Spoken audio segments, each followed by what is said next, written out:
السلام علیکم، میں حفصہ بھائی آپ ساتھ خیال کاروبار اور تجارت اچھی چیز ہے، خاص کر جب کاروبار میں انسان یہ ارادہ رکھتا ہو کہ وہ دولت کمائے اور اسے اچھے کاموں پر خرچ کرے، وہ اپنے اور اپنے اہل خانہ کے اخراجات پورے کرے اور انہیں اس قابل بنائے کہ وہ آرام دہ زندگی بسر کرے، اور خود وہ شخص بھی اپنی ضرورت کے لیے دوسروں کے پاس جانے سے بچے۔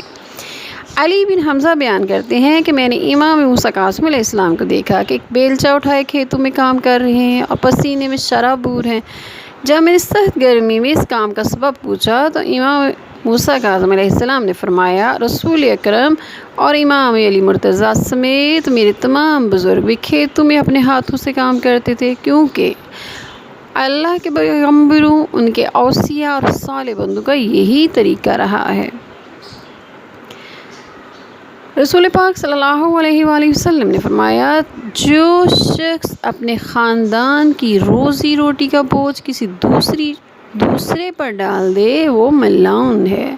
اسی طرح رسول پاک صلی اللہ علیہ وسلم نے فرمایا، عبادت کے 70 حصے ہیں، ان میں سے بہترین حصہ رزق حلال کمانا ہے۔ وما علینا الا البلاغ المبین۔ والسلام علیکم ورحمۃ اللہ وبرکاتہ۔